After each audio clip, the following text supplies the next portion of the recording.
start with, kailangan mag hand washing, then mag-put on gloves, then explain the procedure to your patient. No? Kailangan i-introduce ni mo imong self, explain ni mo kung anong naka dito, kung sa imong buhaton kay patient para maka-promote ta or kay patient, maka-get ta og cooperation. So, nag-wash hands na ta, put on gloves. Katong surgical gloves lang enough na. Dili man siya necessary katong kuan jud siya, sterile gloves. So once done, so tanggalon na to, no, remove the pillow para ma-change na to or mabutangan na to og rubber sheet. No? Good morning, ma'am. Ako ang change ang kuan. So always support the head of your patient.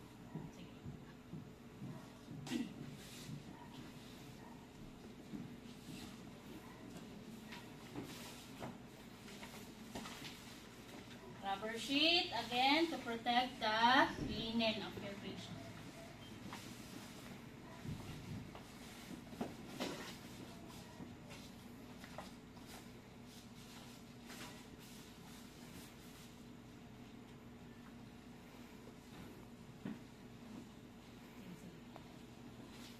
And towel. Para dili po direct sa skin ni patient si rubber sheet. And then later, natay magamit to wipe or to pat dry ang iyahang hair.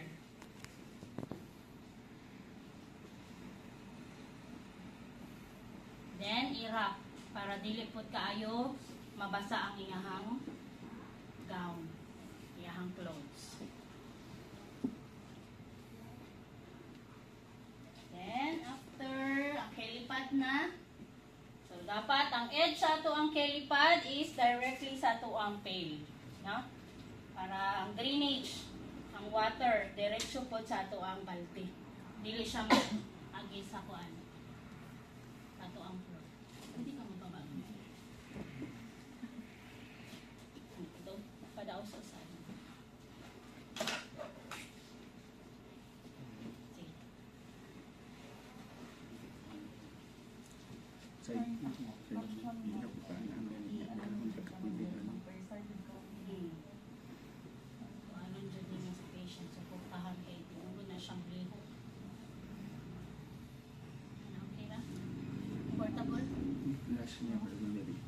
Basig nag-result ka. Sige daw, down daw naman yung body. Anak. Okay? Anak.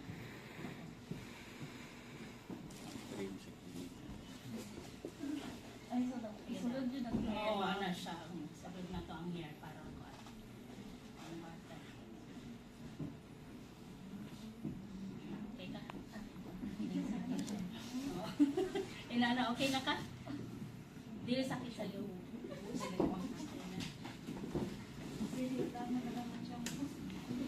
Okay.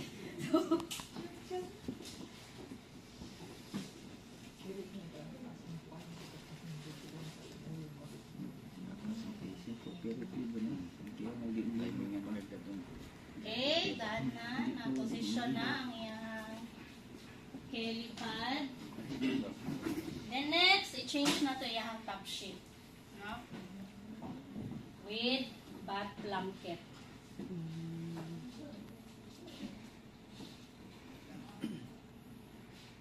Para diretso na ito. Pag mag-shampoo, mag-bathing na sa kay patient. So, always provide privacy. Dili, diretso o tanggal ang top sheet.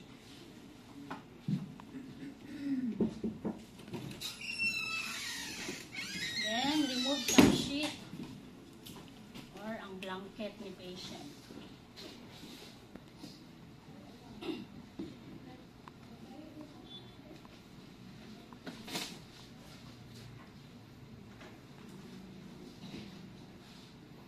Pag-remove sa top sheet, kailangan naka-roll inside or downward ang pag-roll. Okay, syempre, kay mo man ang contact ni patient. No, kung baligtad na ito ang pagkuan, outward, So, ang contact ni patient, pwede po possible makontact na to. No? So, opposite way siya. Inward siya. Or downward.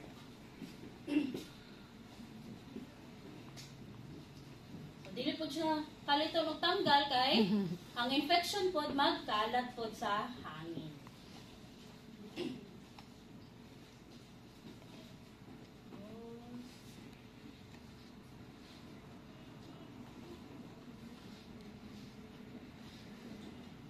Then, butang siya sa hamper.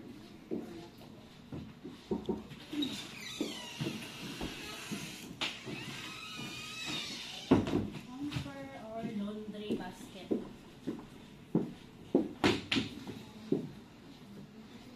So, once done, na-change na.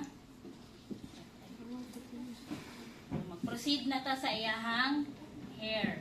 Sa iyahang head part. To start with, kailangan i-comb sa nato iyahang hair to remove tangles para later pag shampoo, dili na siya kaning nakabuhol-buhol ang iyahang hair. No? So, assuming, i-brush na to siya. Assuming lang ha. So, during demonstration, assuming lang po. Okay, mas kinsa naman ko nagamit aning sudlay. Respect po sa inyong partner. So, assuming, brush, then, towel, may cover ang eyes ni patient. Cover na. Then, cotton balls.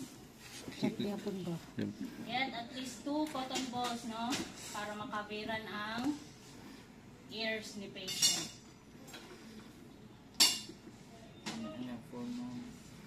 So, assuming na lang, no? Assuming na lang, na-cover na yan. Ears, dali na lang sa side natin butang. Okay? So, once done, pwede na ito mag-start washing hair of your patient. So, water, then flush it.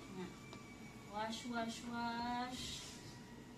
So, after mawet ang iyahang hair, so, same shampoo, no? Do not ihapon put directly ang shampoo sa scalp ni patient. So, sa palm lang, same sa infant bathing. Then, rub. Then, again, don't dig. So, meaning sa dig, dili na to kanang, yes, gamiton og kuko ang iyahang scalp. So, instead sa nail, kanya tong fingertip, ato ang gamiton na lang. No? Na. Para at least ma-massage, di ba? Ato ang purpose magudani ng maghatag ta og bathing to facilitate circulation. No? Kaya dili na ba yan na nagalihok ato ang patient? At least na siya sa bed. No? So, once done, okay na, na-shampoo na, then include the back. No? Sa likod, massage. Then, aside maggamit ta or maghatag-tag massage kay patient, i-observe po ang iyahang head part, no? Basig na ay mga redness, mga swelling, no? Then after, pwede na ito siya banlawan. Rinse. No? Rinse thoroughly. Rinse. After rinsing, man og rinse, ma'am, mag-apply ka og conditioner. Yes, ma'am. So, kung mag-apply conditioner, so, ato asa siyang i-squeeze, no, para ma-remove ang excess water. Then, apply conditioner. Apply slowly. Same gihapon, no? Using our fingertip. Massage. And, hantod sa edge sa iyahang hair. So, once done, so i-rinse gyapon na to. Rinse. Rinse. After rinsing, so we're done with the hair. So, i-remove na to si kelipad. Down. Going sa pail. Para dili pod magkalat ang iyahang water. Sige, ma'am. Then, remove the washcloth, no, upward para ma-pat-dry na to ang iyahang forehead. Then after that, i-wrap na to, tanggalon na to sa iyahang kuan. cover. Anyway, sige na lang. So, remove tong plug or katong ear plug sa iyahang, or cotton balls sa iyahang ears. Then, wrap. Then, wrap ang hair ni patient. Pat dry lang. Pat dry. So, kung basa na kayo iyahang towel, so pwede na ito i-change og another new towel. So, assuming na lang i-change na ito siya. So, i-wrap lang. Maintain lang na i-wrap para mag-dry jud total lang iyahang hair. Kung naay available na hair dryer, so pwede ta mag-hair dryer.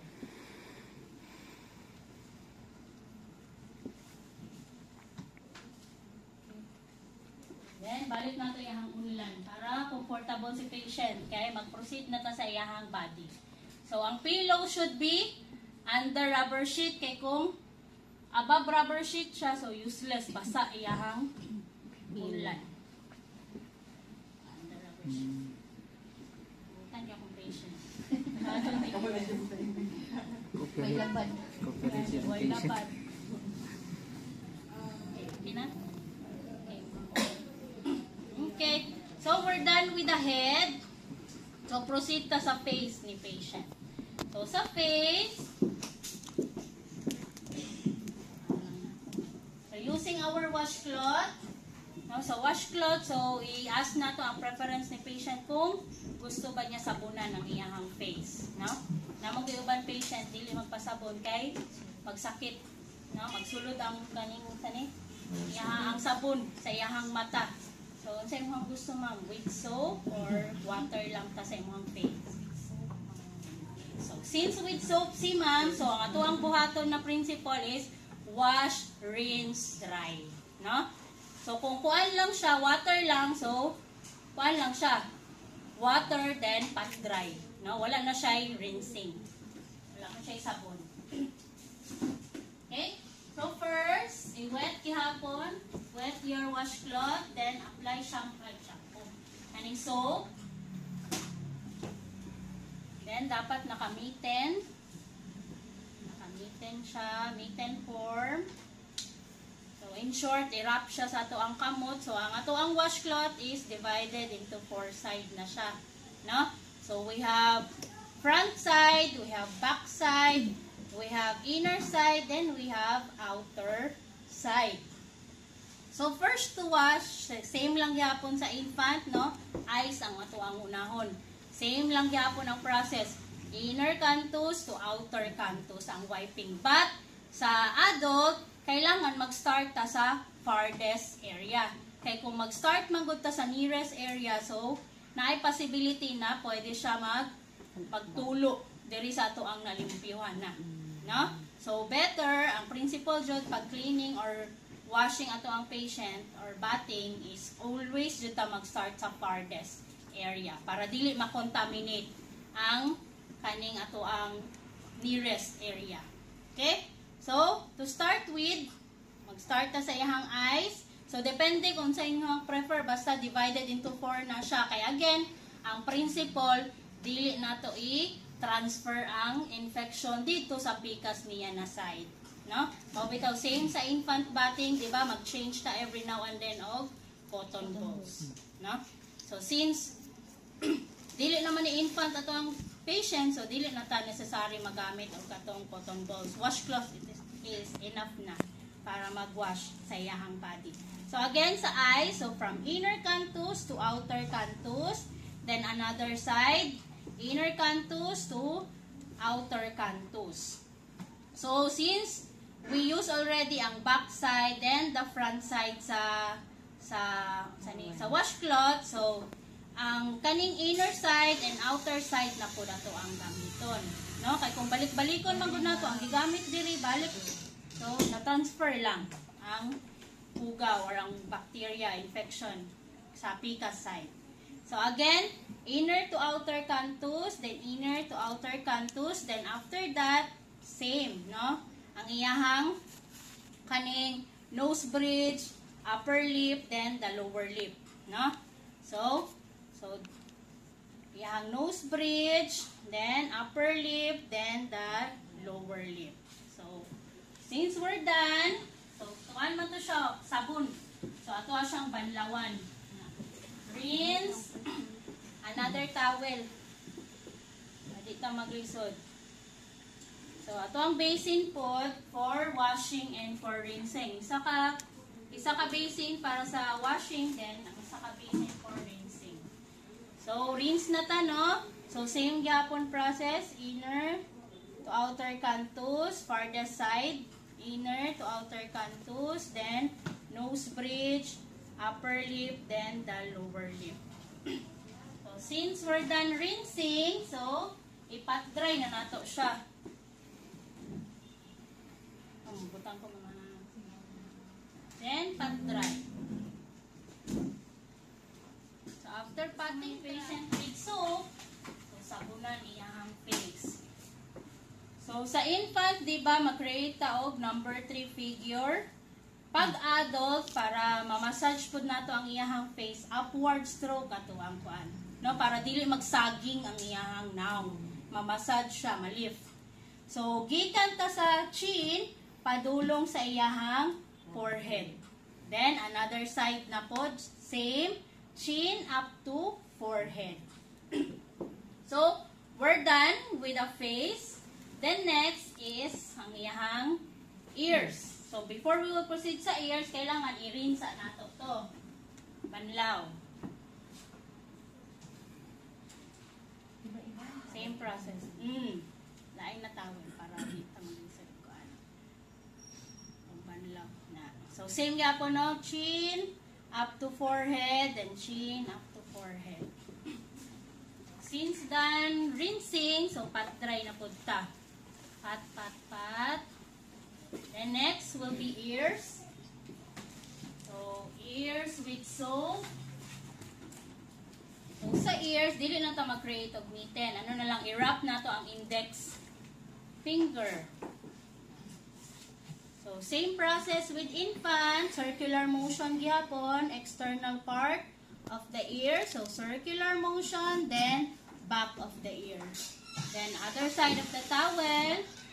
Para sa other side of the ear. Same process. Circular motion. Then, back of the ear. Then, after that, rinse. Banlaw. Same gihapon. External, circular motion. Then, back of the ear. Other side of towel. Circular motion. Then, back of the ear. Then, pat dry. Anong dili naman man jud na isahon og pat dry, ma'am? Tugnawon man inyong patient. No? So, pat dry jud ta pirmi para dili tugnawon atong patient. Then, last will be the neck. Neck. So, same. Water. Then, soap. Wrap. Mitten. Then, same. No? Front to back.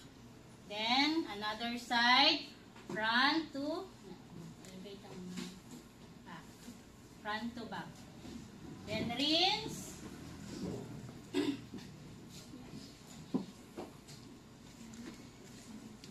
Front to back. Front to back. Then, pat dry.